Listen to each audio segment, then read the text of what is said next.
Salut à tous, la journée est terminée. Alors, qu'est-ce qu'on a fait? On a fait pas mal de choses. Alors, ça déjà. Tac. Et on en est là. Alors, j'ai pas pu stream ce matin, donc je l'ai déjà dit lors du résumé. On a fait le stand-up, super. Et on a terminé le scénario de recherche des réclamations en passant par une phase de ralentissement de la vitesse de développement en utilisant TDD. C'est-à-dire qu'on est allé plus lentement, mais on a fait du tout-terrain. On a fait du tout-terrain et en fait, on a réussi à faire exactement ce qu'on voulait. On a l'ensemble des scénarios qui fonctionnent, et donc on a un moteur de recherche, on a une première logique de recherche et de triage des revendications par rapport aux priorités qu'on s'est fixées. Par contre, j'ai pas pu avancer sur le use case de revendiquer. Normalement, ça devrait plutôt bien se passer, donc on le fera la prochaine session. La session de vendredi. Ça, il n'y a pas de souci. Alors, on a la test suite complète qui fonctionne, et j'ai intégré les tests unitaires plus simplifiés de triage des revendications dans la test suite générale. Ce qui fait qu'on a beaucoup plus de tests qui sont présents dans la test suite, mais c'est pas grave, parce que ça permet de voir un peu la logique au niveau des tests. Et donc, on a bien la fonctionnalité donc, de connexion. On a l'ensemble de la test suite liée à la recherche des revendications, qui prend en compte les scénarios unitaires et les scénarios, on va dire, généraux, qui viennent de nos exemples qu'on a établis lors des ateliers BDD sur la recherche des revendications. Et on a bien entendu la récupération des revendications, la récupération d'une revendication pour pouvoir l'afficher à l'utilisateur, et la déclaration d'une nouvelle revendication, ça marchait déjà. Au niveau du code métier, ce qui est intéressant, c'est que on a une fonction de triage. En fait, on a un moteur de triage des revendications qui a été donc développé, comme je disais, en TDD, où en fait on aurait... Enfin, moi personnellement, j'aurais jamais pu de tête cracher ce genre d'algorithmie sans me faire aider de l'aspect incrémental de TDD, ou en tout cas, je l'aurais pas fait comme ça, et j'aurais peut-être mis beaucoup plus de temps pour le faire. Là, ça a mis un peu de temps parce qu'on avait pas mal... Enfin, la logique était assez complexe, et moi, je manque de compétences pour le faire rapidement. Ça m'a pris, on va dire, entre aujourd'hui et la fois dernière, hein, vendredi, la fois d'hier, on a mis...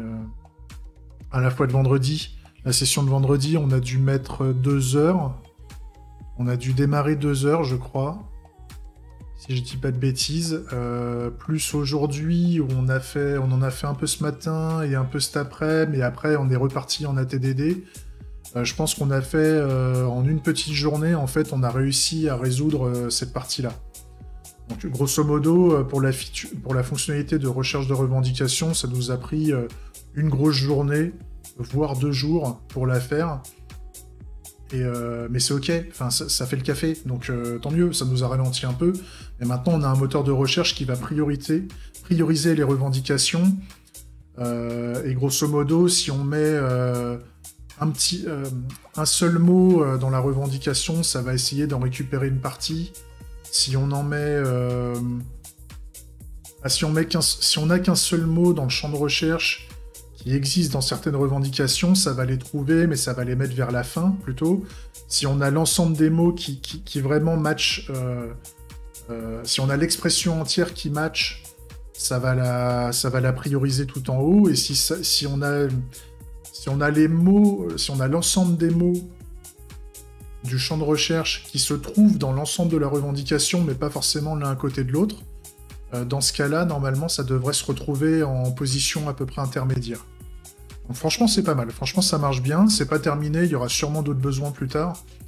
Entre autres, j'aimerais bien faire de la priorisation par rapport à, à la quantité de personnes qui ont déjà revendiqué dessus. Grosso modo, plus il y a de monde qui revendique sur une revendication, plus elle est importante. Puisqu'il y a beaucoup de populations qui revendiquent dessus, c'est normal qu'elle aille un peu plus haut. C'est comme si ça matchait à mort dessus. C'est intéressant de remonter en priorité les revendications sur lesquelles les gens ont le plus revendiqué. Et donc il va falloir faire un joyeux mélange entre les termes de revendication d'un côté, enfin de jouer sur les critères de recherche de ce que la personne a écrit, et les revendications qui sont importantes. Et donc il va falloir faire un joyeux mélange entre les deux, et donc faire une espèce de priorisation couplée par rapport au triage. Mais bon, ça je me comprends. Qu'est-ce que je voulais remonter d'autres, pardon. Ça se passe plutôt bien. Le code là, tout le code est côté client pour le moment. C'est le code client. Il va falloir à un moment qu'on déplace une partie de la logique côté serveur, comme je disais lors des sessions précédentes. Là, pour le moment, je récupère toutes les revendications qui contiennent au moins un mot, un terme dans le champ de recherche. Donc, s'il y a, je sais pas, 50 000 revendications qui contiennent le mot pâté, et qu'on met le mot pâté dans le champ de recherche, ça va bombarder les recherches à mort et ça va récupérer les 500 000 revendications qui ont le mot pâté. Et donc, c'est beaucoup de trafic réseau pour rien. Alors que dans l'idée, c'est de faire le filtrage et la mise en forme, le triage, la priorisation de la remontée des revendications pour en envoyer qu'une petite partie. Ça sert à rien de tout renvoyer d'un coup. C'est ce que vous avez quand vous faites des recherches sur Google. En fait, on vous affiche les 10 ou 15 premiers résultats, et puis après, vous avez un lien pour aller sur la page suivante. Puisqu'on sait que bien souvent, dès la première page, on a déjà les bons résultats, et on va rarement sur les pages suivantes. On va peut-être sur la page 2, voire la page 3, mais après, au-delà de ça, c'est très très rare d'aller sur des pages... sur les pages suivantes, en fait, puisque les premiers choix sont souvent ultra pertinents. Pour peu qu'on ait mis une bonne recherche. Une recherche précise. Donc voilà, donc ça marche bien, ce qui fait que la prochaine fois... si, le truc que je voulais dire aussi, c'est que donc... vu que j'ai pas fait l'atelier Twitch, enfin j'ai pas activé Twitch pour qu'il y ait des gens qui... Enfin j'ai pas fait les annonces et tout ça. Je me suis inscrit sur Twitch et j'ai fait un test de diffusion, ça a l'air de fonctionner, pas de problème de débit, ça a l'air cool. On a une légère latence, par rapport à la vidéo, par rapport à la diffusion, donc je pense que c'est ok. Donc j'ai programmé mes sessions de développement pour activer en fait le stream en plus de la capture vidéo. Donc normalement ça devrait être pas mal. Ce qui permet à chacun là qui vont voir la vidéo la vidéo du résumé, d'être au courant que je vais streamer à partir de vendredi. Et grosso modo, le stream il démarre à 9h, il s'arrêtera à 18h, et puis à un moment on mettra le stream en pause quand on voudra faire une petite pause ou partir déj ou des trucs comme ça. Je vous dirai au moment du stream à quelle heure je compte revenir, et éventuellement je laisserai peut-être le stream tourner, mais je mettrai une image au niveau du stream pour dire à peu près vers quelle heure je vais revenir, quelque chose comme ça. Ou je couperai le stream, enfin, on verra ça. On verra ça, j'ai pas encore bien réfléchi, ça va sûrement se construire au fur et à mesure.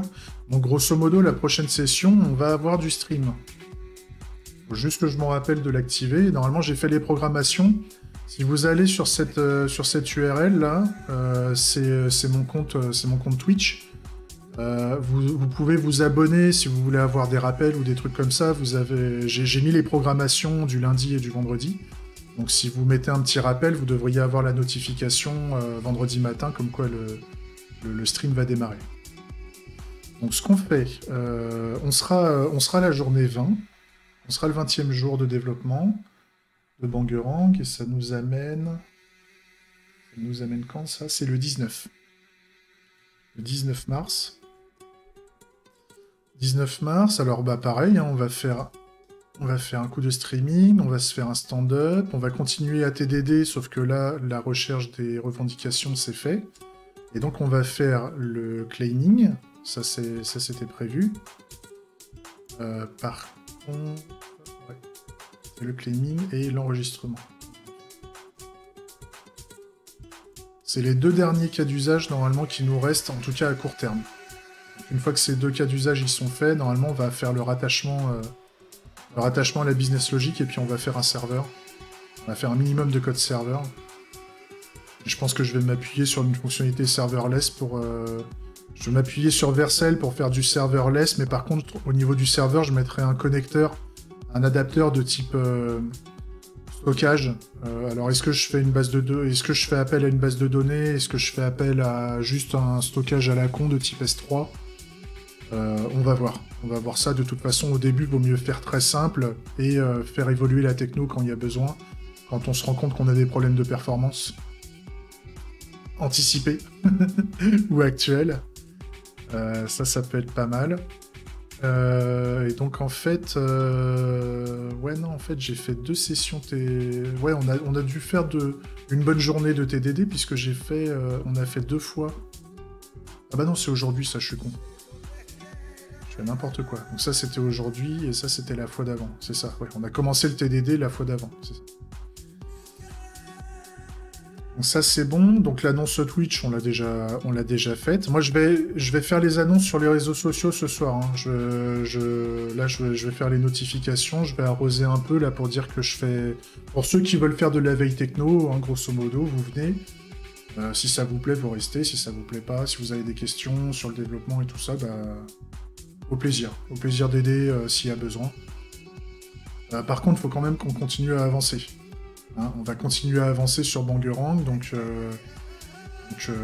mais si à un moment il y a des questions, si je peux aider par rapport aux questions générales ou des choses comme ça, je le ferai. Et pareil, tout ça c'est mon avis, je ferai sûrement des erreurs, donc si pareil, s'il y a des experts qui veulent venir pendant cette session-là pour faire un peu de retour par rapport aux personnes qui se poseraient des questions sur comment on fait certaines choses, ou sur la manière dont je développe, bienvenue, venez, il n'y a pas de souci. Voilà, j'ai fait le tour pour ce soir. Ça s'est bien passé, hein. On a parfois bien merdé, enfin, bien merdé dans le sens où on a bien cogité, c'était assez lent, mais par contre, comme je disais, hein, on a rétrogradé, et puis on a gravi la montagne. On a gravi la montagne gentiment jusqu'à ce qu'on y arrive, et c'est top de voir qu'au final ça marche. Et ça se passe tout le temps comme ça, avec cette approche ATDD couplée à TDD. En tout cas, pour moi, ça marche super bien, donc pourvu que ça dure. Allez, je vous laisse. Merci d'avoir vu ce petit résumé. J'espère que ça vous a plu. Je vous souhaite une bonne journée, et puis à plus. Gros bisous.